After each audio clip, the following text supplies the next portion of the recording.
Merhaba arkadaşlar, Ören Hanım YouTube kanalıma hoş geldiniz. Bugün size iki şiş, çok kolay, çok pratik bir bayan patik modeli anlatacağım. Çok farklı bir şekilde örülüyor. Çok da güzel, ayakta dediğim gibi çok şık duruyor. Haroşa ve Selanik deseni kullanacağız arkadaşlar.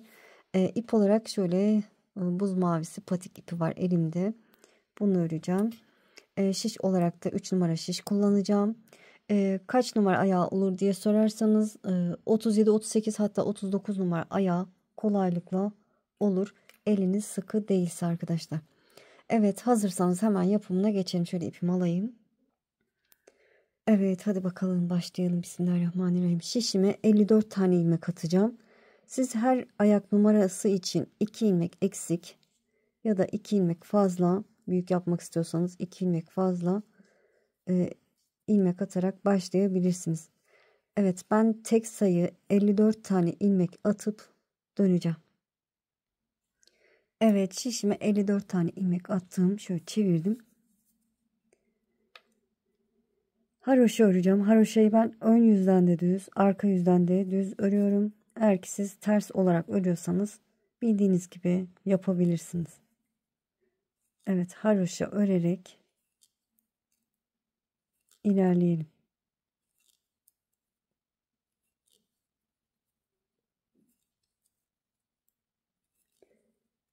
Sıranın sonuna kadar gelelim. Evet, sıranın sonuna yaklaştım. Son 3 ilmeğim kaldı. Onları da haroşa örüp sıramı tamamlıyorum. Çevirdim. Ön yüzde bir sıra haroşam oluştu bile. İpi kendime doğru alıyorum. İlk kenar ilmeğimi örmeden sağ işimi alıyorum. Ve yine haroşa örgüme devam ediyorum.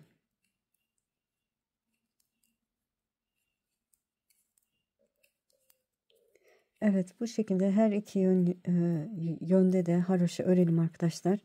Bu haroşa sıraları 18 sıra olana kadar örelim. Sonrasını göstereceğim. Evet, tamamladım. Toplamda 18 sıra haroşa olacak şekilde ördüm. Beraber sayalım bakın. 3, 6, 9, 12, 15, 18 sıra haroşa oldu. Şimdi burada 29 ilmeğimizi keseceğiz. Evet. İlk ilmeğin yönünü çeviriyorum. Sol şişime aktarıyorum. 2 ilmeğin ikisini bir örüyorum. İlmeğimi sol şişime aktarıyorum. 2 ilmeğin ikisini bir örüyorum. Evet, bu şekilde 29 tane ilmeğimizi keselim arkadaşlar. Sonrasını göstereceğim. İlmeklerimi kestim. Dediğim gibi 29 ilmeği kestim. Şimdi şişimde toplamda 25 tane ilmeğim var. Bu ilmeklerimi de Selanik deseni yapacağım. İlk ilmekten sonra sıradaki ilmeği düz örüyorum. Bir düz bir ters öreceğiz. Zemin oluşturacağız. Sıradaki ilmeğim ters.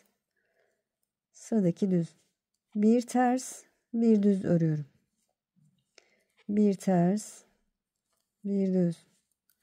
Bir ters, bir düz. Evet, bir ters, bir düz örerek sıranın sonuna gelelim arkadaşlar. Zaten az kaldı. Hızlıca öreyim. Bir düz, bir ters. Bir düz, bir ters. Bir düz. Kenar ilmeğimi de ters örüp sıramı tamamladım. Çevirdim. Arka yüzdeyim. İlk kenar ilmeğimi örmeden aldım. Selanik, yalancı Selanik yapacağız arkadaşlar. Yani kolay Selanik yapacağız. Kenar ilmekten sonra sıradaki ilmeğim ters. Tersi normal şekilde örüyorum. Düz ilmeğe gelince bir alt sıraya, normal batmam gereken yere değil, bir alt yuvaya batarak düz örüyorum. Ters ilmeğimi normal şekilde örüyorum. Düz ilmeğe gelince bir alt yuvaya, bakın buraya batarak düz örüyorum. Ters ilmeğimi normal şekilde örüyorum. Düz ilmeğe gelince bir alt yuvaya batarak düz örüyorum. Evet, tersimi normal örüyorum. Düze gelince bir alt yuvaya batıp örüyorum. Evet, tersimi ördüm. Düz ilmeğe gelince bir alt yuvaya batarak örüyorum. Sadece bu kadar arkadaşlar. Bu kadar kolay. Düzü sadece bir alt yuvaya batarak örüyoruz. Tersi normal şekilde örüyoruz. Evet, sıranın sonuna kadar ilerliyorum. Bir ters, kenar ilmeğimi de düz örüp sıramı tamamladım. Her iki ön yüzü de aynı şekilde öreceğiz. İpi kendime doğru aldım. İlk ilmeğimi örmeden sağ içime aldım. Karşımda düz ilmek var. Düz ilmek var. Bir alt yuvaya batarak düz örüyorum. Tersi normal şekilde örüyorum. Düzü bir alt yuvaya, yani bir alt sıraya batarak örüyorum. Tersi normal şekilde ördüm. Düzü bir alt yuvaya batarak örüyorum. Bir ters, düzü alt yuvaya batarak örüyorum. Tersi normal şekilde, düzü de bir alt yuvaya batarak örüyorum. Bu şekilde sıramızı tamamlayalım. Evet, sırayı tamamladım, çevirdim. Modelimin arka yüzündeyim. İlk kenar ilmeğimi örmeden aldım. Yine tersi normal şekilde örüyorum. Düz ilmeğe gelince bir alt yuvaya batarak örüyorum. Tersi normal şekilde, düz ilmeğe gelince bir alt yuvaya batarak örüyorum. Evet, bu şekilde ilerliyoruz.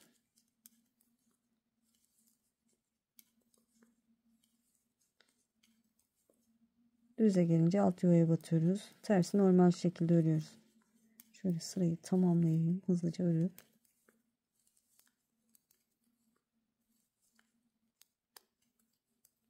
Kenar ilmeğimi de örüp sırayı tamamladım. Evet, bakın Selanik desenim açığa çıkıyor artık. Bu şekilde devam edeceğiz. Selanik desenimizi yapacağız arkadaşlar. Ben ördükten sonra size ne kadar ördüğümü göstereceğim. Nasıl anlayacaksınız kaç sıra ördüğünüzü onu da söyleyeceğim arkadaşlar.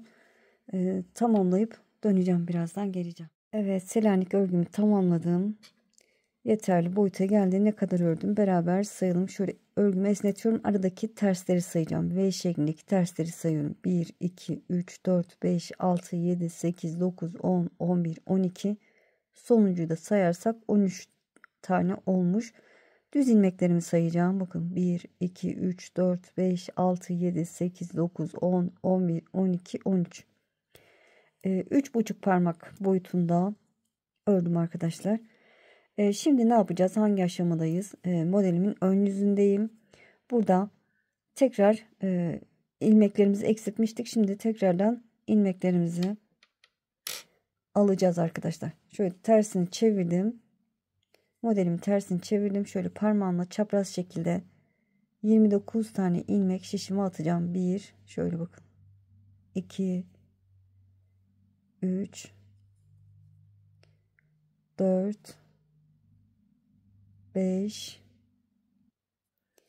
6, 7, 8, 9, evet. 29'a tamamlayalım. Evet, şişime 29 tane ilmek attım. Yine toplamda 54 tane ilmeğim olmuş oldu. Evet, haroşa öreceğiz yine. Böyle haroşayı düz ördüğüm için ben düz örerek ilerliyorum. Sırayla ilmeklerimi haroşa olarak örüyorum.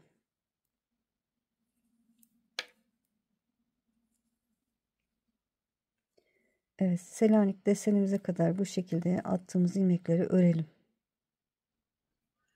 Evet, attığım ilmekleri ördüm. Şimdi Selanik desenime geldim. Burayı da haroşa olarak öreceğiz. İlk başta yaptığımız gibi. Haroşa örerek ilerliyorum.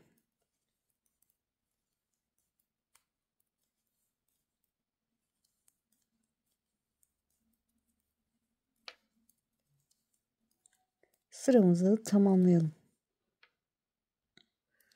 Evet, sırayı tamamladım. Çevirdim. Arka yüzdeyim. Yine haroşa öreceğim.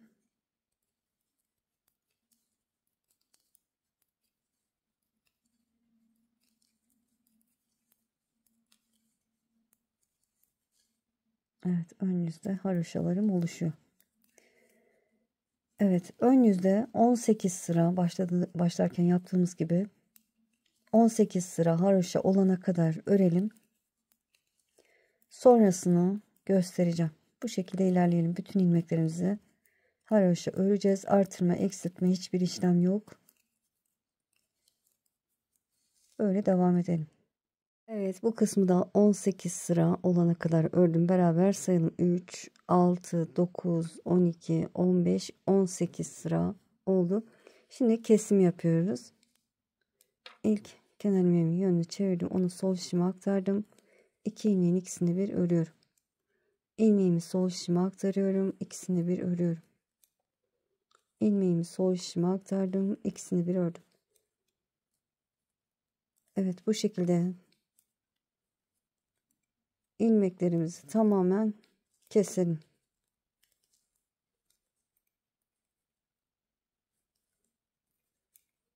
Evet, tamamlayıp döneceğim. Evet, kesimi tamamladım. İpimi de uzun bırakıp kestim ki artık patik şeklini verelim, yani dikelim. Son ilmeği içinden iğnemi geçiriyorum. Burası burun kısmı olacak arkadaşlar. Direkt buradan dikmeye başlayalım. Ben düz kısımdan dikeceğim. Şöyle bakın, bu şekilde tek telini alıyorum. Bir tane atlıyorum, ikincinin telini alıyorum. Bir atlıyorum, ikincinin telini alıyorum. Bu şekilde diğer köşeye kadar ilerleyelim. Evet, buraya kadar gelelim. Evet, diğer uca kadar geldim. Şöyle ipimi çektiriyorum. Şu başladığım yerden şuradan tekrar şöyle gireceğim. İyice sabitlemek adına. Şöyle burada tersine gireceğim arkadaşlar. Bu taraftan çirkin görüntü olmasın diye. Bu kısmı, burun kısmını tersinden dikeceğim. Şöyle tersini çevirdim. İyice çektirip şöyle sıkılıyor.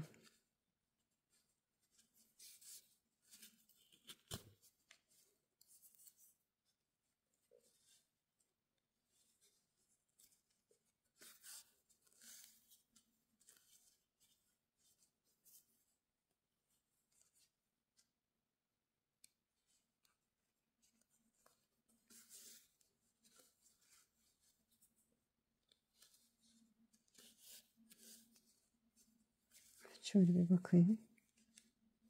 Yeterli. Şöyle bir tane daha geçeyim. Evet, burada açılmasın diye bir düğüm atacağım arkadaşlar. Şöyle bir düğüm atalım.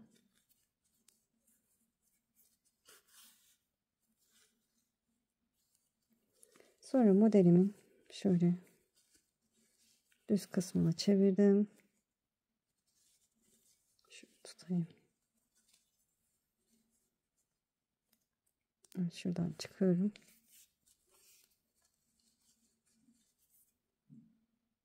Böyle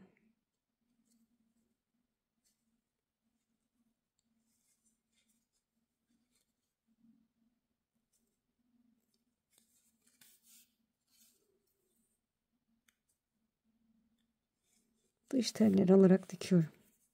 Şöyle karşılıklı.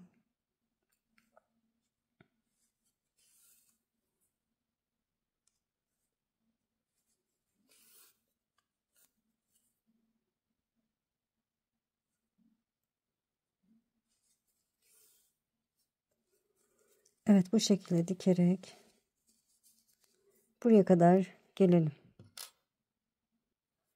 Evet, tabanını bu şekilde diktim. Dediğim gibi düz taraftan dikiyorum. Şimdi bu topuk arkasını dikeceğim. Şöyle haroşa teline şu şekilde giriyorum. Böyle güzel gizli dikiş olsun istiyorum. Tam karşısında denk gelen haroşa teline de şöyle ucundaki kısma batıyorum. Sıradaki haroşa teline bu şekilde giriyorum. Bu taraftaki haroşa teline de Şöyle giriyorum.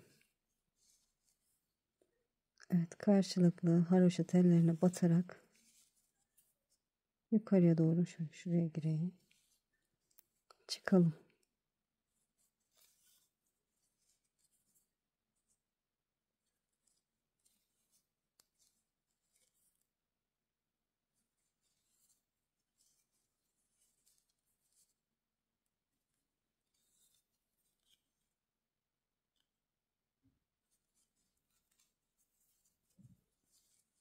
Evet. Dikimini tamamlayalım arkadaşlar. Buraya kadar dikelim. Sonrasını göstereyim. Evet, gördüğünüz gibi dikimini tamamladım. Şimdi bu ağız kısmını toparlamak için tığla kenarına gideceğiz arkadaşlar. Aynı renk kullanacağım. Farklı renk de kullanabilirsiniz. Şöyle tığımda 2 numara 2 milimetre bir zincir çekiyorum. İlmeğimi genişlettim.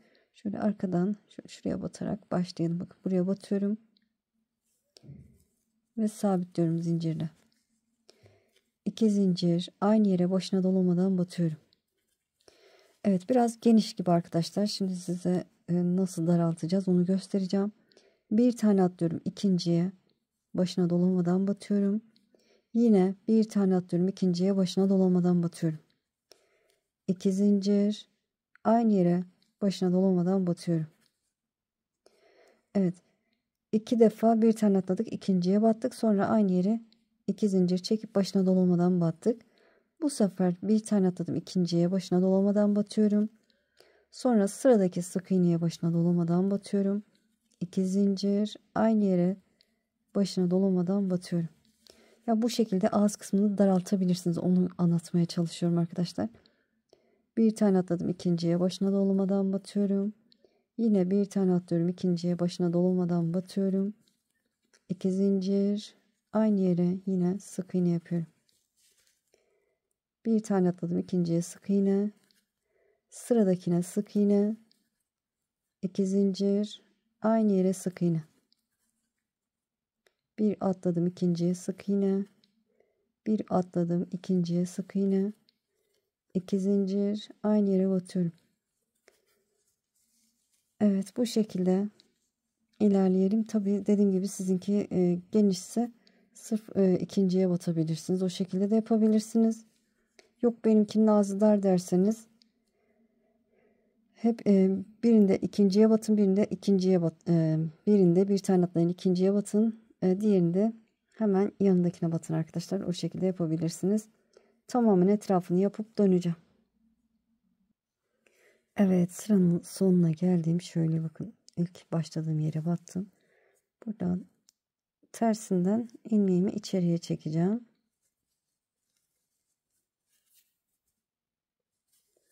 Şöyle bir zincir çekiyorum. İpimi birazcık uzun bırakıp kesiyorum.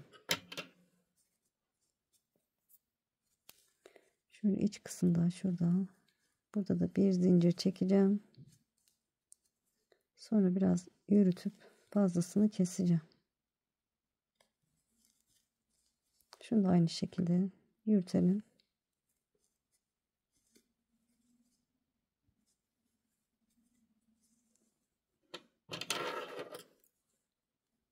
Fazlasını kesiyorum.